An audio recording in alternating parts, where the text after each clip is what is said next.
여러분 오늘도 잘 견디고 계십니까? 김명준의 뉴스파이터입니다. 한 소방관이 소방본부에서 운영하는 긴급 메시지를 받았습니다. 또 어디 불났나 싶어서 들여다보니까 소방 간부의 자녀의 결혼 소식과 마음 전할 계좌번호가 적혀 있었답니다. 불을 꺼야 할 소방관의 마음속에 천불이 났습니다. 공적인 긴급 메시지를 사적으로 악용하는 이런 상황 자체가 긴급 상황이고 재난 상황 아닐까요? 6월 12일 목요일 김명준의 뉴스파이터 60초 후에 달려보겠습니다.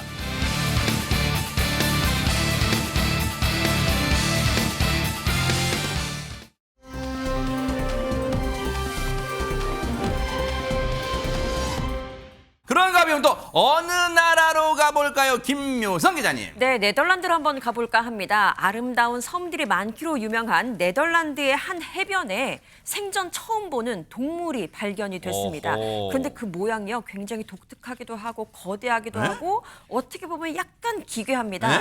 어떤 동물일지 영상을 통해 확인해 보시죠. 그런 동물이 뭘까요?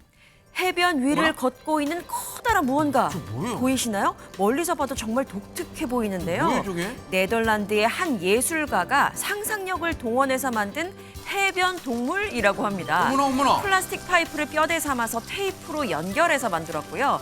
바람의 힘으로 움직이도록 설계한 덕에 얼핏 보면 정말 산책 나온 동물 같기도 합니다. 아니, 안진용 기자님이 저기 어딘가에 그 전동 모터 그걸로 그 리모컨 조정하는 거 저게 진짜 바람으로 움직인다고요, 저게? 네, 엔진 대신 바람을 동력 삼는데 저 작품 같은 경우는 네덜란드의 이 예술가입니다. 테오 얀센이 만든 해변 동물 시리즈 중에 하나입니다. 자, 이 버려진 플라스틱을 이용해서 뼈대를 만든다는 게 굉장히 중요하죠. 이야. 그래서 친환경 예술 작품이라고 볼 수 있고요. 생물학과 공학을 융합시켜서 창의력을 덧대 만든 작품입니다. 아하. 자, 저 테오 얀센 같은 경우는 21세기의 레오나르도 다빈치라고 불릴 정도인데 원래 바다 근처에서 태어났기 때문에 바다를 배경으로 저런 예술 작품들을 만나고 있고요. 그리고 자신의 만든 작품을 생명체라 여기고 있습니다. 그래서 매년 봄이 되면 저런 작품들을 만들고 가을이 되면 해체를 하면서 멸종을 선언하기도 합니다. 세상에, 정말로 이채로 진짜 저게 살아있는 동물 같은 생각에 진짜 놀라움을 금할 수 없는데 다른 것도 한번 만들어주시면 어떨까 하는 생각도 해봅니다.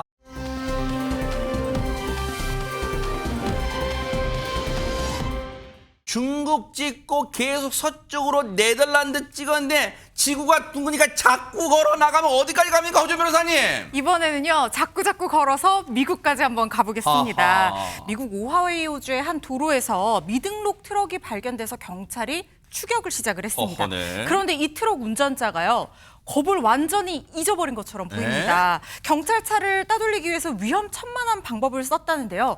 아슬아슬한 추격전이 벌어졌습니다. 영상으로 보고 오시죠. 이런 나쁜 사람이네.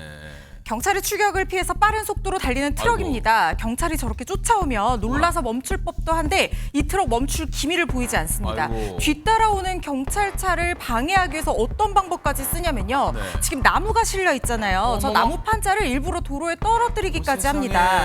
심지어요, 여기에 그치지 않고 도로를 위험천만하게 역주행까지 감행을 합니다. 경찰차를 따돌리려 하지만 저렇게 육중 추돌 사고까지 일으켰습니다. 아니, 김현희 평론가님, 미국의 어떤 범죄 영화 보면 자동차 추격 장면 여러 번 나오는데 저는 그때 이게 너무 상상으로 만들어냈다 하는데 이거 실제로 저런 일이 진짜 일어나네요. 그러니까요. 무슨 비밀이 있길래 저렇게 도주를 했어야 되는지 그것도 상당히 의심스럽죠. 그런데 아마도 이 트럭 안에는 경찰에게 절대 들켜서는 안 되는 비밀이 있었던 모양입니다. 육중 추돌 사고를 일으킨 후에 이 차에 타고 있던 일행들이 재빨리 도주를 하지만 결국에는 경찰들에게 붙잡히고 마는데요. 이 경찰들이 이 일행들을 붙잡아서 조사를 해봤더니 이들은 마약을 소지하고 있었다고 합니다. 그러니까 필사적으로 도망을 쳐야만 했던 이유가 있었던 거죠.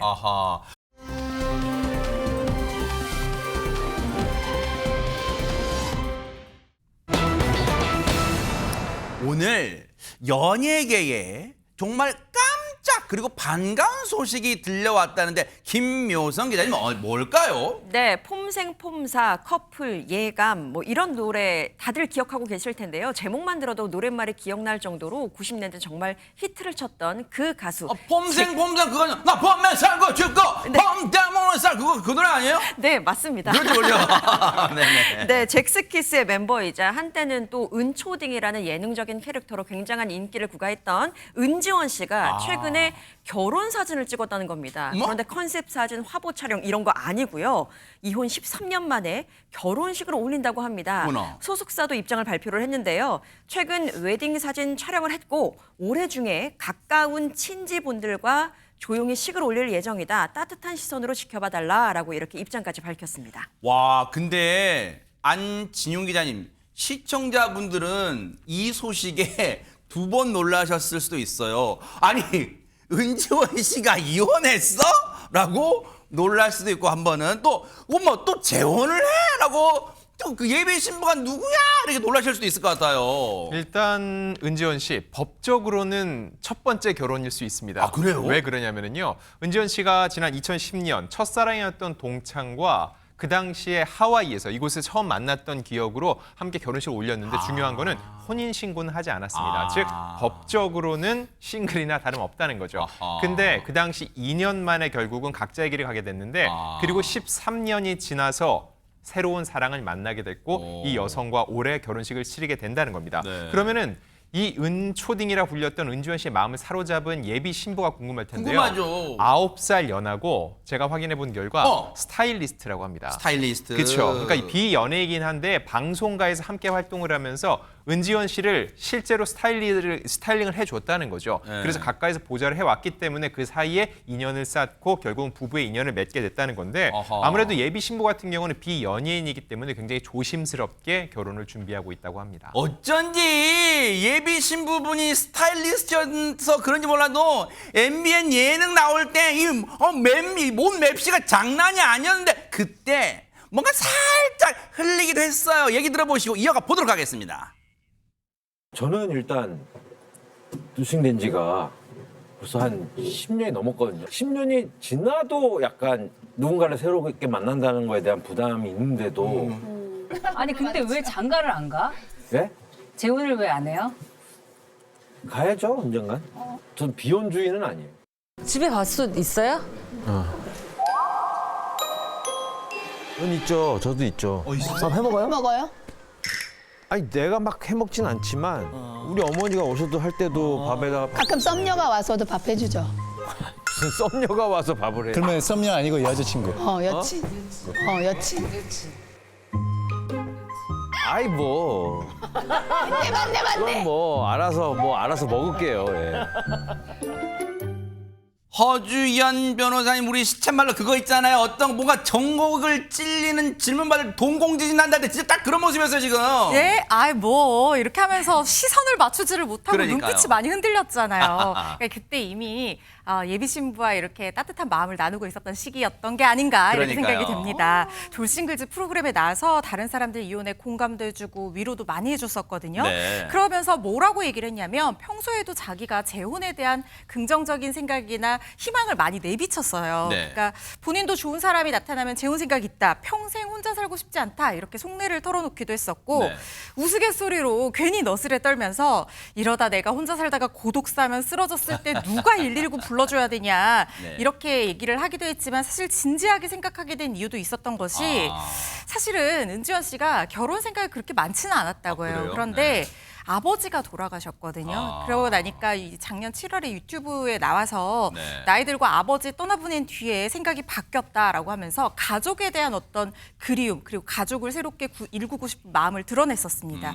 그리고 지난달 28일에는 멤버 장수원 씨의 유튜브에 나와서 아이가 생기면 방송 그만두고 아이 얼굴만 볼 것 같다. 아이만 내가 육아할 것 같다라고 하면서 2세에 대한 바람까지 내비쳤었거든요. 사실 팬들도 굉장히 반가워하는 게 뭐 우리가 아이 아이돌 가수 어릴 때야 오빠 나만 좋아해줘 결혼하지 마세요라고 하지만 사실 이렇게 같이 팬들도 나이를 먹다 보니까 우리 예전에는 지금은 은초딩이라고 불리지만 90년대 때는 별명이 은각하였어요. 그래요? 그만큼 카리스마 있고 멤버들 잘 챙긴다고 진짜예요? 각하라고 불렀거든요, 팬들이. 그래서 우리 은각하 결혼한다니까 너무 좋다. 좋은 사람 만나서 행복했으면 좋겠다. 왜 이렇게 자세히 알고 있어요? 사생팬이야? 혹시 사생팬이었어요? 저는 H.O.T 좋아했는데요. 아, 진짜예요? 이 워낙 이렇게 양대 산맥이다 보니까 관심이 많았습니다. 와. 아무튼 은각하님 결혼 진짜 축하드립니다. 찐팬이었나봐요. H.O.T라고 발음 정확히 하는 거 저는 하시라고 불렀습니다. 죄송합니다.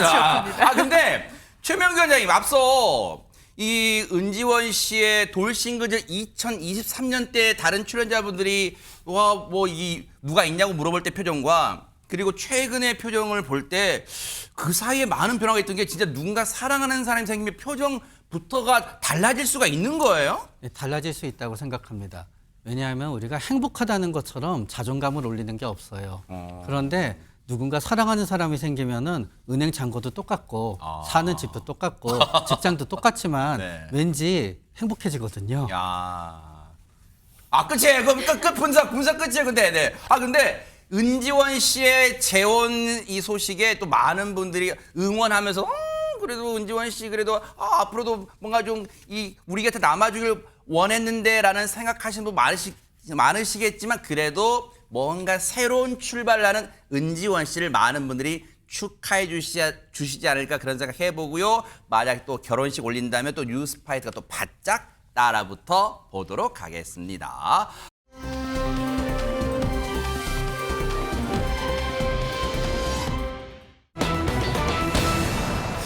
자, 분위기 바꿔볼게요. 세상에 보세요. 제목 보세요. 차로 사람을 치었으면 빨리 119에 신고하고 경찰이 신고해야 되는 거 아니에요? 지금 하천물을 벌컥벌컥 마실 틈이 어디 있어요? 김묘성 기자님. 그렇습니다. 대체 무슨 일인지 모르겠습니다. 지난해 12월 26일 오후 10시쯤입니다. 전남 화순의 한 굴다리 인근 도로에서 차량을 운전 중이던 60대 남성이 길을 걷고 있던 50대 남성을 차로 치는 사고가 발생했습니다. 그런데요, 차로 사람을 친 이 운전자 60대 남성의 행동이 기이합니다. 그 모습이 카메라에 고스란히 찍혔습니다. 어허. 함께 확인해 보시죠. 네네.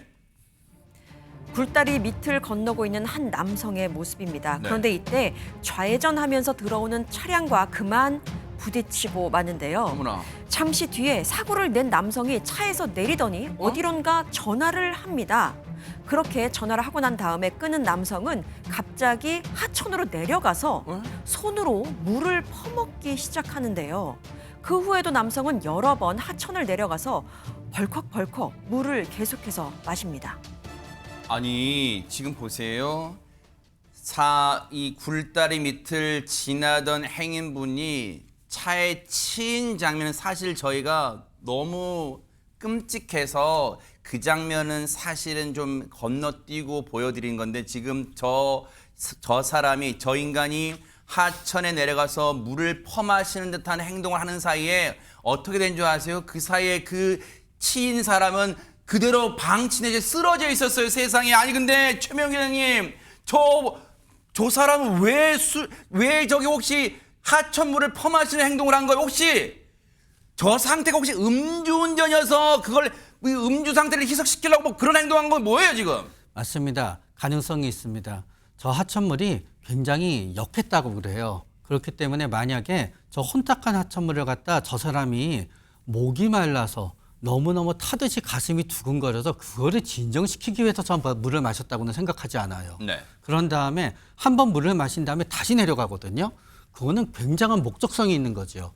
그랬을 때 하천물 보세요. 재수형 말씀 중에 하천물을 한두 차례, 세 차례도 아니고 보세요. 지금 자막 보이시죠 밑에 31차례나 들이키는 행동했다는 거예요. 최명기 형님 예, 말씀하세요. 맞습니다. 그렇기 때문에 저거는 굉장한 고의성과 목적성이 가능성이 높고요. 또 전화를 받고 내려갔다는 점에 있어서 제가 또 하나 의심하게 되는 거는 네. 전화에서 저거를 지시받지 않았나라는 생각도 해보게 돼요. 아하.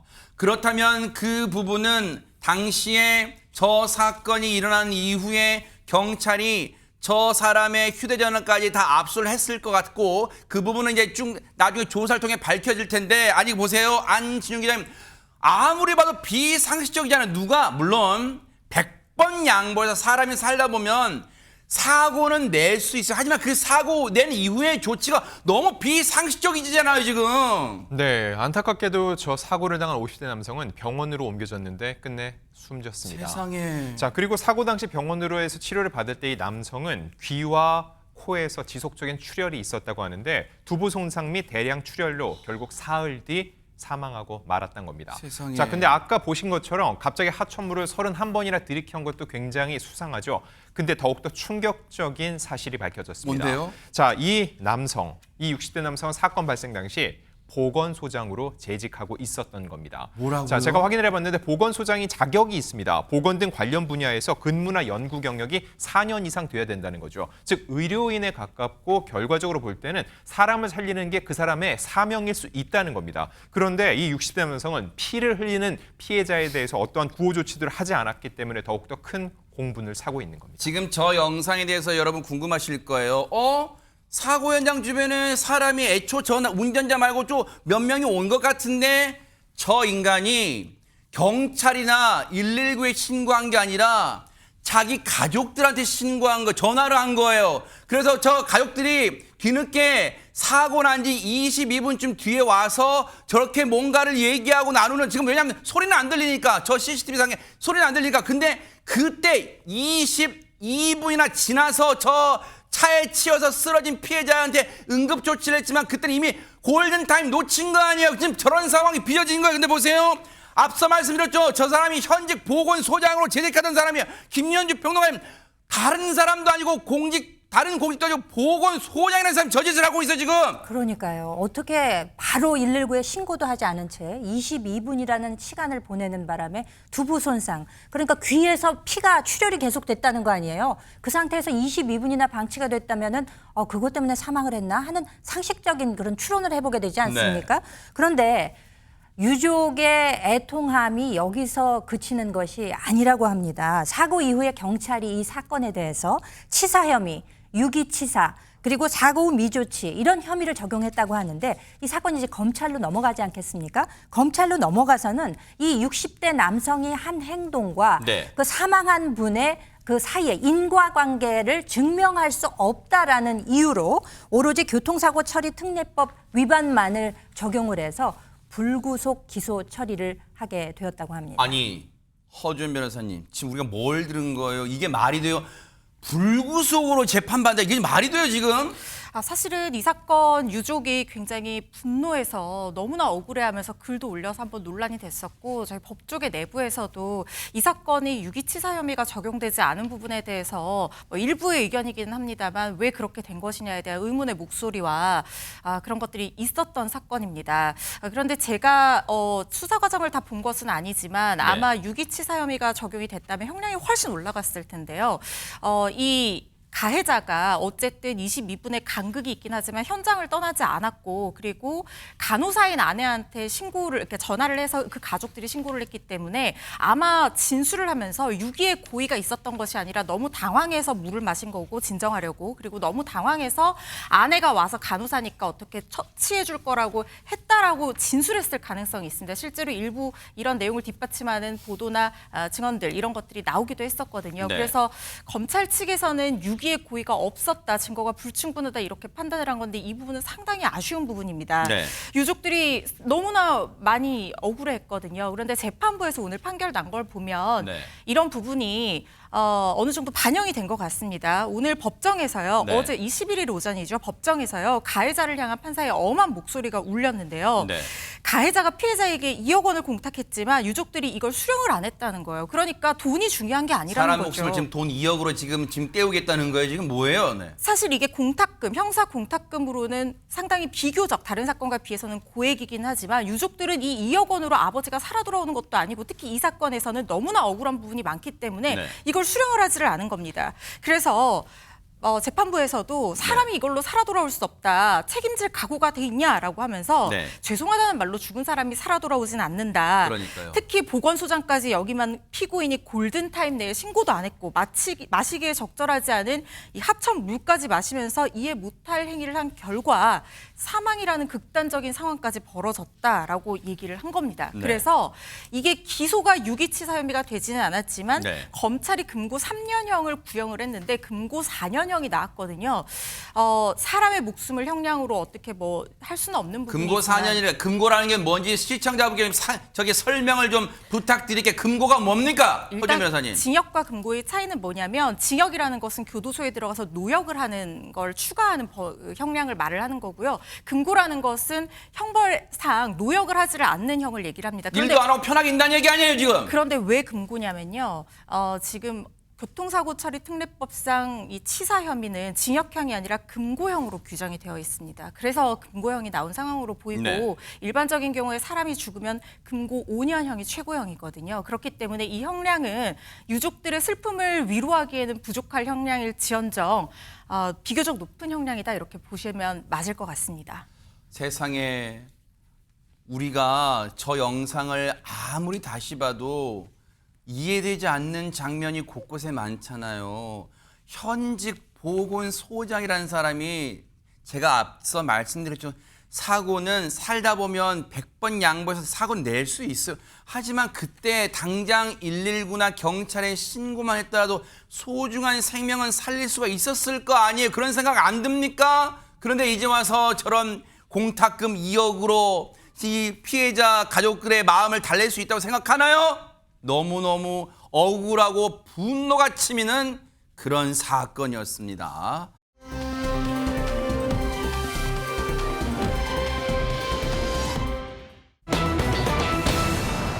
자, 감금됐다는 말에 화들짝 놀랄 법한데 앞에 안진용 기자님 스스로가 붙어요. 이거 뭐예요? 이거 무슨 상황이에요? 스스로 감금이 됐다. 이거 자체가 뭔가 말이 앞뒤가 잘 맞지가 그러니까요. 않죠. 자, 이 사건은 지난달 2일 대전에서 벌어졌습니다. 한 경찰 지구대로 한 남성이 긴급히 들어와서 신고를 했는데 네. 자, 자신의 여자친구가 어제 아침부터 수사관이라는 사람과 전화 통화를 한 후에 모텔로 들어가서 나오지 않는다고 신고를 접수한 겁니다. 자, 뭔가 이상한 점을 발견한 경찰은 즉시 해당 모텔로 출동을 했고 경찰관이 객실 문을 두드리자 실제로 20대 여성이 방으로 나왔습니다. 근데 이 여성 수사관이란 사람과 통화를 하고 모텔로 들어갔다고 하는데 네. 정작 현장에 출동한 진짜 경찰을 만난 후에는 적대적인 태도를 보였다는 거죠. 아니 지금 경찰도 그 수사관이나 다 같은 경찰인데 지금 왜 적대적 방 안에는 경찰 무슨 수사관과 같이 있다면서 왜 적대적인 행위를 보였을까요? 대체 현장에서는 무슨 일이 벌어지고 있는 걸까요? 영상 보시고 이어가 보도록 하겠습니다. 경찰관인데 보이스피싱 피해 의심된다고 해서 아 맞아요. 잠깐 들어갈게요. 네. 핸드폰 이제 그만하실래요? 누구랑 하시는? 핸드폰 좀 저희가 확인해봐도 될까요? 경찰관 사칭하는 사람하고 제복 경찰 공무원 말 안 믿으면 누구 말 믿을 거예요? 보통 경찰관 만나면 나 도와주러 왔나? 뭐 이렇게 생각을 하지 무슨 권한으로 그렇게 하시냐고 얘기 잘 안 해요 선생님. 그럼 다행인 거죠. 아무리 봐도 이해가 안 되는 상황이잖아요. 보통 진짜 아까 경찰분들도 이제 설득하는 과정에서 얘기를 했습니다만 보세요. 김일 평론가님. 보통 저런 상황에서 만약에 정말 무슨 누군가와 통화 중이었다면 그 통화에 목소리가 안 들어가게 눈짓, 손짓이라도 그렇죠. 너무 감사하다 막 그런 걸 해야 되는 거 아니에요. 근데 지금 적대적이에요 지금. 그렇죠. 오히려 뭐 필담을 나눈다든지 네. 이런 식으로 해서 감사함을 표시하면서 그 상황을 타개해 보려고 하는 것이 일반적이잖아요. 네. 그런데 이 20대 여성은 모텔방에 혼자 있었습니다. 어허. 그런데 이 모텔방 안에는 은행 이름 뭐 이런 것들이 쓰여져 있는 메모들이 있었다고 해요. 이 여성이 계속 전화기를 붙잡고 있는데 이 사람이 통화하고 있었던 상대는 금융감독원, 경찰이라 주장하는 사람들이었습니다. 그런데 이제 남자친구하고 경찰, 제복 입은 경찰들이 지금 같이 갔잖아요. 네. 그런데도 불구하고 보이스 피싱 정황이 너무나 뚜렷한데도 불구하고 이 여성 아니에요, 아니에요만 지금 계속 연발을 하잖아요. 네. 누구랑 통화하느냐 그러니까 지인이랑 통화한다고 이렇게 좀 상식에서 어긋난 이런 얘기를 합니다. 그리고 네. 좀 도와주려고 개입을 하려고 해도 끝까지 긋고 거부하는 모습까지 보이게 됩니다. 네. 그래서 이제 경찰관 말을 믿지 못하는 모습을 보이는 것은 물론이고 네. 그 휴대전화 확인 좀 한번 해보자고 이야기를 해도 만약에 여기 악성 앱이 깔려있지 않으면 어떡할 거냐 하하. 이런 식의 일종의 뭐 적반하장식 네. 태도를 보이기까지 했습니다. 저렇게 완강하게 뭔가 도움을 뿌리치고 또 경찰 현장에 출동한 경찰이나 자신의 남자친구에게까지 적대적으로 대하는 저 여성을 그럼 현장에 출동한 경찰이 알았어요 우리 갑니다 하고 물러섰을까요? 아니었습니다. 이후 상황도 영상으로 만나보시고 이어가 보도록 하겠습니다. 그러니까 이제 발설하면은 뭐 공범이 될 수도 있다 뭐 이런 식으로 이제 얘기를 했다고 해서. 이거 보이스 피싱이에요 이거 지금. 검사들이 이렇게 안 해요 절대. 악성 프로그램이 깔려 있어가지고 본인이 112에도 보이스 피싱 집단한테 연결이 돼요. 넘어갔을 거예요. 검사가 자기소개서를 개인정보는 이렇게 넘어갈 수 있는데. 악성에 깔려 있잖아요, 그죠? 여의도로 가면은 모르겠어요. 금감독원에 가면 누가 만나준대요? 국민형 과장. 절대 못 만나요. 민원인들 안 만나줘요. 절대 못 만나요. 수리표가 저 어디 있어요? 피해자 입장을 참. 정신 차리시고요. 가스라이팅 당하신 거예요, 본인. 몇 시간씩 했죠, 지금. 그렇게 한가한 사람들 아니에요, 검사들. 그러니까 본인이 세뇌된 거야, 그게. 보신 것처럼 현장에 출동한 경찰들이 급기야 경찰서의 보이스피싱 전담 수사팀까지 협조 요청을 해서 현장에 와서 설득을 해서 겨우 이제 말투가 말꼬리가 금융가 여의도로 오라 했어요. 막 이렇게 된 거지 허준 변호사님. 아니 이 피해자가 도대체 보이스피싱범들이 어떤 말로 현혹을 했길래 저렇게 완전히 종속된 모습을 보이는지 야, 신기하네 진짜. 네, 무서울 정도입니다. 네. 아마 이 다른 외부와 완전히 차단된 이 숙박업소에서 누구와도 연락을 못하면서 무려 20시간 정도를 gat혀 있으면서 뭔가 거의 정신적인 지배를 받은 상황이 아닌가 이렇게 의심되는 상황인데요. 네. 뭐라고 얘기를 했냐면요. 검찰이 수사 중인 특수사기 사건에서 이 20대 여성 피해자의 통장 계좌가 발견이 됐다. 범죄에 관여된 거 아니냐라고 하면서 장시간 추궁을 했다는 거예요. 그리고 혼자 있을 수 있는 곳에 가서 대기를 해라. 만약에 지시에 따르지 않으면 바로 체포하러 가겠다. 구속하겠다. 이렇게 겁박한 것으로 알려지고 있습니다. 아하. 그래서 여기에 속아서 홀로 모텔을 찾은 이 20대 여성이 장시간 만 하루 가까이 머물면서 계속 이 사기꾼들과 통화를 이어간 거예요. 그러는 동안 지시에 따라서 휴대전화를 공기계로 새로 구입을 했고 아하. 악성 원격 제어 앱까지 다운받아서 세상에. 실행했던 것으로 나타나는데 이게 요즘 유행하는 보이스피싱 수법이거든요. 아, 그래요? 새로운 휴대전화 공기계를 사가지고 외부와 차단된 곳으로 일단 보냅니다. 네. 그래서 그 보안 설치가 되어 있지 않은 새 휴대전화에 악성 앱을 깔아서 정보를 다 빼가는 세상에. 거예요. 그래서 수사기관들이 요새 숙박업소에 안내문을 붙입니다. 정상적인 수사기관은 비밀 수사를 절대 숙박업소에서 혼자 하면서 하지 않는다. 네. 이걸 주의를 하셔야 되고요. 그래요. 너무 말을 많이 믿다 보니까 진짜 경찰을 오히려 믿지 못하는 상황이 그러네요, 됐잖아요. 세상에. 수사 서류가 가짜라는 걸 확인시켜주는 등 40분 정도 설득해서야 겨우 믿게 됐다고 세상에. 합니다. 이거 설득에 40분이 걸렸어요. 그런데 보세요. 최명기 원장님, 뉴스파이터에서도 지금 그동안 여러 차례 정말 셀 수가 없을 정도의 보이스피싱의 새로운 이런 범죄 수법의 진화라는 표현을 쓰기는 좀 부적절하지만 어쨌든 이 범죄 수법이 갈수록 지능화되고 고도화되고 진화되니까 여러 수법도 저희가 다 보여드리면서 이거 보이스피싱이니까 속아 넘어가시면 안 돼요. 누차 말씀드리지만 이렇게 지금 보세요. 이번 피해 당하실 뻔한 이런 사례 또 나와요. 왜 그런 거 이제 진짜 가스라이팅 될 수밖에 없어요, 진짜? 가스라이팅 이전에 보이스피싱범들이 노리는 거는 극도의 불안을 야기하는 거예요. 극도의 불안을 야기하게 되면 아마 저 여성분은 가슴도 두근거리고 숨도 차고 어지럽고 쓰러지고 어쩔 줄 모르는 상태까지 불안이 올라왔을 세상에. 거예요. 그럼 왜 극도의 불안을 갖다 야기하게 하느냐? 극도의 불안이 있게 되면은요, 그 다음에 생각을 할 수가 없어요. 어머나. 생각이 멈춰요. 어머나. 예를 들어 우리가 누구한테 커다랗게 꽝 하고 주먹을 맞으면 생각이 멈추잖아요. 그 정도의 불안을 야기하는 거예요. 우리 머릿속이 하얘진다는 표현 그럴 때 쓰는 네. 그런 건가 보네요. 그런 다음에 그 불안에서 가라앉게 하면 안 되기 때문에 다른 사람이랑 연락을 하지 못하게 계속 전화를 갖다 하는 거예요. 다그치고 그러다가 보니까 저분이 이 경찰관이라든가 요분들을 믿지 못했던 이유는 왜 그런가 하면은요. 그 정보와 그 말이 머리에 들어갈 수 있는 공간이 하나도 없어요. 하하. 그러니까 그냥 이쪽으로만 간다는 것밖에 생각을 못 하게 된 거죠. 네. 그래서 그냥 우리 모두 다 어느 날 모든 우연히 겹치고 우리의 몸과 마음의 컨디션이 나빠지면 저렇게 될 수 있어요. 세상에. 그렇기 때문에 우리 피해자분 절대로 본인을 바보처럼 여기거나 그러지 마세요. 네. 누구라도 피해자분처럼 될 수 있어요. 그 어떤 경우에도 검찰이나 경찰은 그 이 어떤 누가 범죄에 연루됐다고 하더라도 저렇게 다그치지 않아요. 언제 나오세요. 정중하게 조사받아서 이렇게 하지 절대 저렇게 마치 몰아세우고 정말 가해자라고 확정된 것처럼 몰아세우지 않는다는 거 명심하세요. 그렇기 때문에 꼭 어떤 일이 생기면 제일 믿을 수 있는 건 주변에 있는 경찰분들이란 거 명심해 주시길 바라겠습니다. 하마터면 큰일 날 뻔했어요.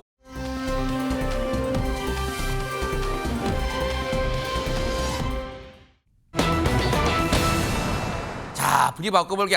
세상에 반가운 이름 김영옥 씨인데 세월이 흘러도 명품 연기를 보여주시는 분인데 아니 이혼을 고민한다고요? 대박 사건 어찌 된 일인지 들어보시고 이어가 보도록 하겠습니다.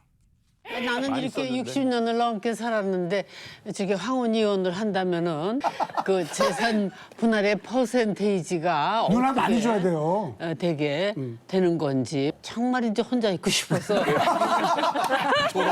저기 얼마나 심각한 일인데 그래. 오늘 너무 진지하게 물어보셨어요. 정말 이혼 남은 인생 얼마 안 되는 거 혼자 허젓이 정말 즐기고 싶은 것도 있는데 그럴 경우에 어떻게 되는 퍼센테이지?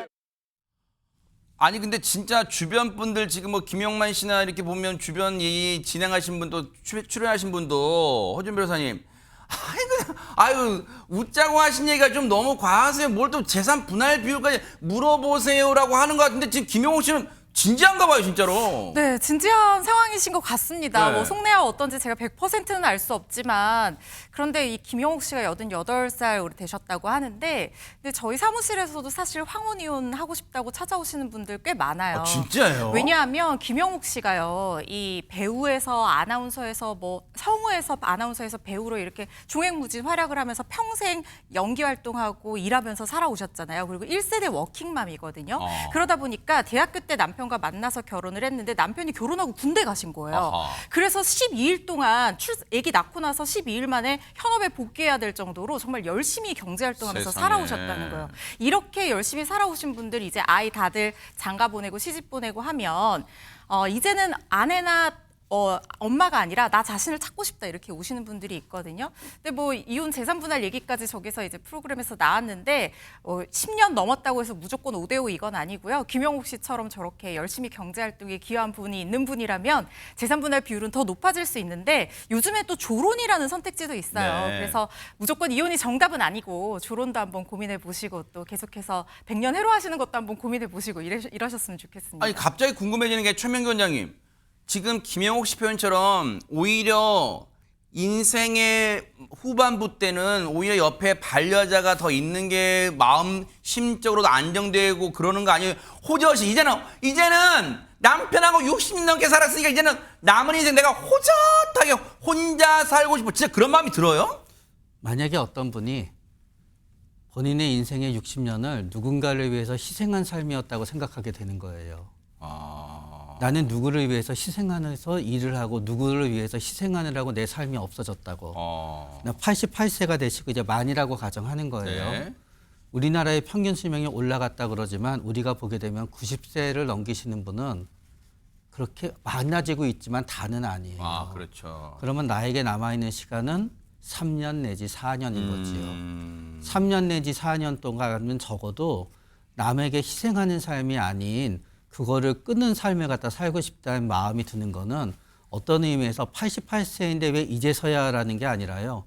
88세이기 때문에 지금부터라도라고 생각하게 되는 거지요. 이 말씀 듣고 보니까 그럴 수 있다는 생각이 드는데 근데 갑자기 또 쓸데없는 궁금증으로 번지는 게 뭐냐면 김현주 평론가님 혹시 정말 죄송한 질문이지만 김영옥 씨한테는 죄송한 질문이지만 남편분이 젊었을 때 좀 속을 썩이셨을까요? 왜 갑자기 이제는 남은 인생을 호젓하게 살고 싶다고 혼자 그런 마음을 게 됐을까요? 김용옥 씨가 과연 어떤 결혼 생활을 하셨는지를 조금 이렇게 살펴보게 되면은 네. 좀 짐작을 할 수 있지 않을까라는 생각이 드는데요. 이 김용옥 씨는 남편분 멋지게 생겼네요. 네, 한 살 연상의 저 남편분과 결혼을 했는데 네. 원래는 그 대학 방송실에서 처음 만났었다고 합니다.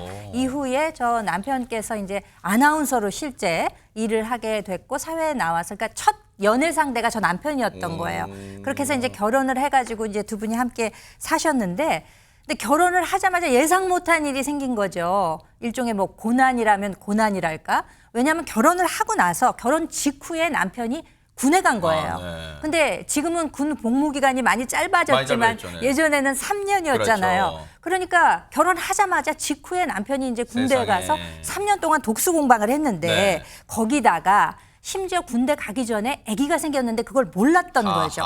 남편이 군에 가고 나서 몸이 이상하네. 입덧이 시작되고 나서야 본인이 아기를 가졌다는 걸 알게 된 거예요. 그러니까 혼자 아기를 뱃속에 지니고 있다가 아기를 출산을 하고 그런데 또 경제적으로 형편이 어려울 거 아닙니까? 네. 그러니까 출산하고 불과 12일 만에 다시 일을 하러 나갔던 거죠. 그러니까 일과 육아를 병행하는 좀 힘든 삶을 했다고 아마 본인은 생각하시는 게 그래서 아닐까 아까 우리 싶습니다. 허준 변호사님 설명처럼 1세대 워킹맘이었다는 말도 이제는 진짜 맞는 것 같아요. 근데 지금 김용옥 씨의 남편분 함자가 김영길 씨예요. 아니 이름만 놓고 보면 영영 커플이잖아. 영원히 계속 행복하게 살 것 같은 영영 커플인데 이제는 혼자 호젓이 살고 싶다. 근데 김용옥 씨의 이 일 때문에 갈등을 빚기도 했다는데 대체 무슨 일인지 들어보시고 이어가 보도록 하겠습니다. 결혼해가지고 막 정말 집안에 힘들고 둘째 있을 때다. 이렇게 있는데 밤을 새고 들어오고 이러니까 난 이러면은 못 살겠다 이래가지고 막 상을 둘러엎었어. 그만두라고. 그래서 나는 돈 벌기만 위해서 이거 하는 거 아니야. 내가 좋아서 하는 거기 때문에 못 산다 그러면 못 살아. 그럴 망정 난 이 일을 그만둘 수는 없어. 그러니까 안 살려면 맘대로 해. 내 이랬지.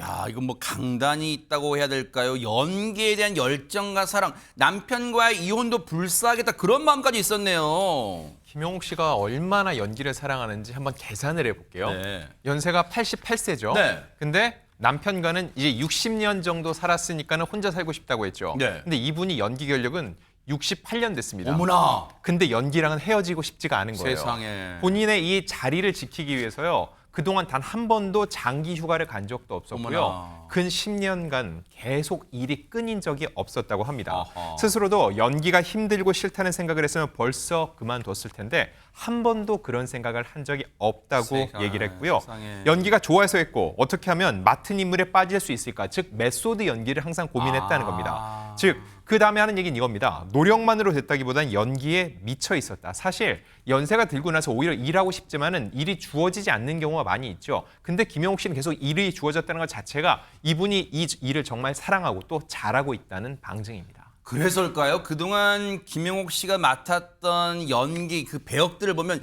정말 찰떡! 와 정말 캐스팅 잘했다! 그런 생각 들잖아요. 세상에 그런 명품 연기 좀 보시고 이어가 보도록 하겠습니다. 순댓국집을 갔는데 이제 거기 드라마에서 이게 맛있다 그래서 찾아간 거야 우리가. 근데 별로 맛이 없어.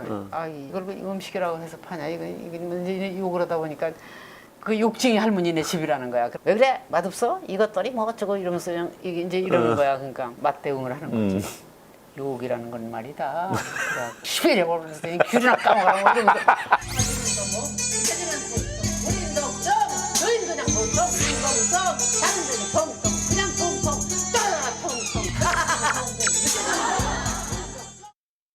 진짜 김요성 기자님 진짜 나이는 숫자에 불과하다는 걸 진짜 분명히 보여주신 게 진짜 젊게 사시네요. 랩까지 하죠, 랩까지. 네, 그렇습니다. 영역 파괴, 나이 파괴의 행보였다라고 정리를 할 수도 있겠는데요. 네. 사실 김용옥 씨는 전지현 씨, 공유 씨 같은 여러 톱스타들의 할머니 역할을 도맡아서 해왔었어요. 네. 한 50년간 국민 할머니로 불렸는데 나이가 한 30살 때부터, 31살 때부터 아마 굉장히 이른 나이에 할머니 역할을 했던 것으로 기억을 합니다. 아, 그래요? 그런데 그때 그 할머니도요, 그냥 온화한 할머니보다는 약간 괴팍하기도 하고 욕도 잘하고 사이다 같은 직설적인 화법을 선보이는 그런 할머니 역할로 주목을 받았는데요. 네. 주변 동료들도 아, 할머니 역할하면 김영옥이지라고 할 정도로 그렇게 추천들도 많이 했다고 합니다. 네.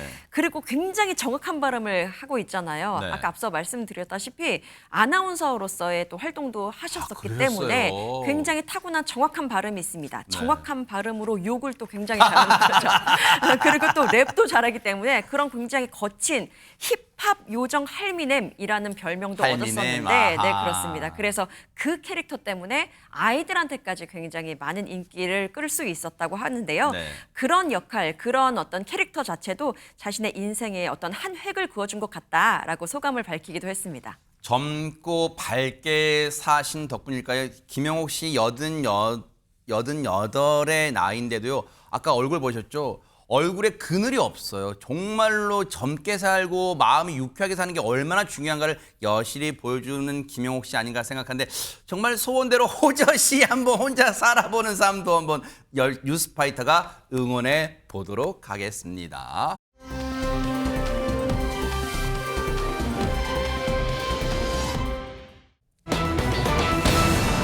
보통 우리 휴대전화가 그 진짜 이런 그 소리야 삑삑삑 막 새벽에 막 뭐 지진 어디 났다고 할 때 그때 아 나랑 상관도 없지 왜막 뭐 화나고 막 그러잖아요 김민석 기자님. 네, 사실 짜증도 나고 화도 날 수 있지만 그래도 잠에서 깨어서 확인을 해야 할 만큼 필요한 문자잖아요.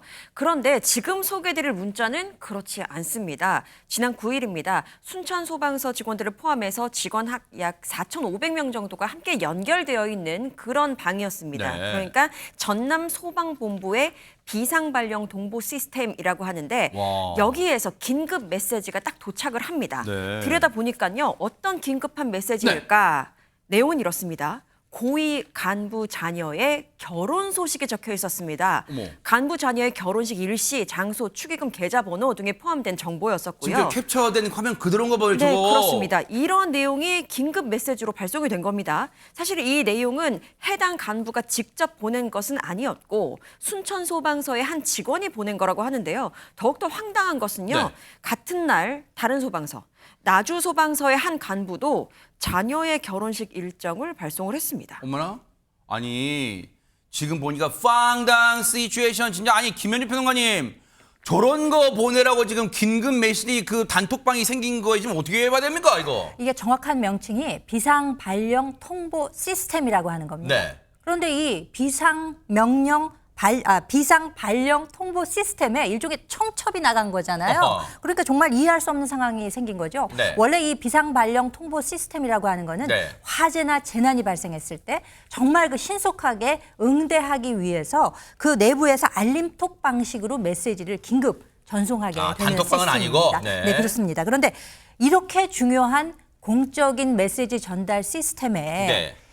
같은 날 그것도 2명의 간부가 자녀들의 결혼 소식을 알리게 된 거죠. 아니 여차든 저차든 간에 안진용 기자님 저 긴급 메시지를 받은 상당수의 소방 직원분들은 뭐야 이거 황당하네 이런 반응이었을 거 아니에요. 네, 굉장한 불쾌감을 표했습니다. 이 비상 발령 시스템이 경조사 알림 시스템으로 전락했다고 비판했고요.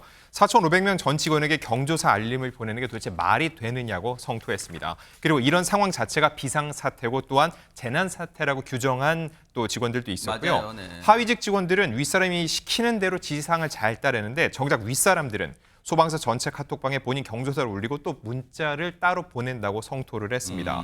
아울러 최근 대한민국 정부는 새롭게 시작한다고 불철주야 달리는데 전남 소방은 윗사람부터 수단과 방법 안 가리고 본인 경조사를 알리는데 최선을 다하는 모습이 참 아름답다는 이 일침도 있었고요. 더 그러니까요. 나아가 본부 감사실이 이에 대해서 공정함을 보여달라, 즉 바로 잡아달라는 당부도 있었습니다. 아니 근데 저 긴급 비상 상황 알림에 저런 경조사 소방 간부 자녀의 결혼 일정이 한 건만 올라와도 황당한데 같은 날 2건이 올라왔다는 거예요. 근데 허주연 변호사님 이거 그냥 웃고 넘길 산 절대 아니잖아요. 이거 어떻게 된 거예요? 어쩌다가 누가 실수로 눌렀건 아니면 진짜 지시받고 했던 건 이건 따져봐야 되는 거 아니에요? 어떻습니까? 이거는 당연히 내부적으로 감사를 통해서 징계 사항에 해당되는 부분이라는 생각이 들어서요. 앞으로 이 간부들을 또 이걸 올린 직원을 어떻게 처분하는지도 우리가 지켜봐야 될 부분이라는 생각이 들고 형사적으로도 문제가 될 수 있는 부분이 우리가 업무방해죄를 할 때는 위계나 위력으로 업무를 방해했을 경우만 흔히 떠올리는데 컴퓨터와 같은 정보 처리 장치에 장애를 발생하기 해서 업무 방해의 위험을 초래한 경우에도 처벌을 할 수가 있습니다. 네. 똑같은 형량으로 처벌이 되는데요. 5년 이하의 징역 또는 1,500만 원 이하의 벌금형으로 업무방해죄 해당이 될 수가 있는데 네. 그러니까 컴퓨터에다가 제대로 된 정보를 입력하지 않아서 실질적인 기능, 제대로 된 어떤 재난 알림이라는 기능을 못하게끔 만드는 장애를 발생을 시킨 거잖아요.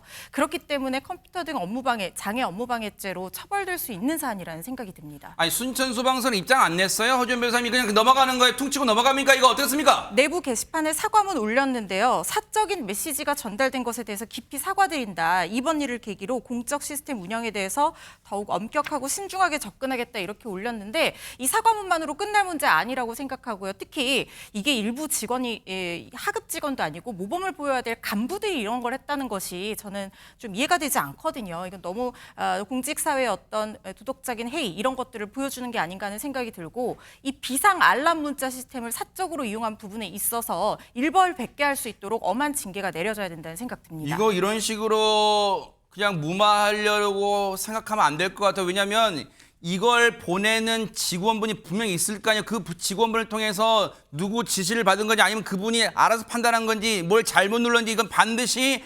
밝혀내야지 앞으로 이런 일이 발생하지 재발하지 않을 것 같다 이런 생각해 봅니다. 기대해 보겠습니다.